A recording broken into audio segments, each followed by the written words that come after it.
ঢাকার মধ্যেও যে এত সুন্দর গ্রাম আছে আমি না দেখলে বিশ্বাসই করতাম না। হ্যালো সবাই, কি অবস্থা?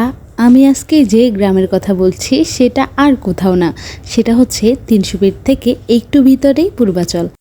ইদানিং পূর্বাচলের ভিডিওগুলা খুব বেশি ভাইরাল হয়, তো আমরা কিন্তু ওই দিকেই থাকি, অথচ কিন্তু জানি না যে এটার আশেপাশের জায়গাগুলা অনেক সুন্দর, পুরো দেখতে গ্রামের মতোই। হাঁটতে হাঁটতে চোখে পড়লো কিছু বড়ই গাছ, তো এখান থেকে কিছু বড়ই পেয়ে নিলাম। এগুলো নাকি সরকারি গাছ।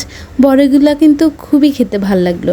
ওই যে বললাম পুরোটাই দেখতে গ্রামের মতো। প্রথমত ভাবলাম যে একটাই বড়ই গাছ, কিন্তু সামনে যেতে না যেতেই দেখি অনেকগুলো। পূর্বাচলের এদিকে মানুষরা কিন্তু এখনও সহজ সরল জীবনযাপন করছে, এটা আমার কাছে খুবই ভালো লেগেছে। তো হাঁটতে হাঁটতে হঠাৎই দেখলাম একটা ছেলে ঘোড়া নিয়ে যাচ্ছে। এইদিকে কিন্তু আশেপাশে সব থেকে বেশি আম গাছ আর বড়ই গাছ, যেটা দেখে আমার খুবই ভালো লাগলো। তারপরেই চোখে পড়লো একটা নার্সারি, যেখানে অনেক রকম ফুল রয়েছে। যেহেতু বসন্তকাল, তাই নানান ধরনের ফুল গাছ রয়েছে। পূর্বাচলের এদিকে অনেকে আসে হাঁসের মাংস খাওয়ার জন্য।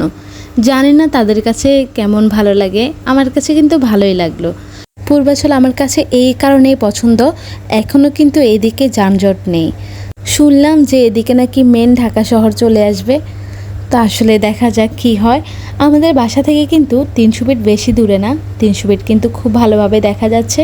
তারও কিন্তু আমি একটু ভিডিও করে নিয়েছি, একদিন তোমাদের সাথে ৩০০ ফিটের ভিডিও শেয়ার করব।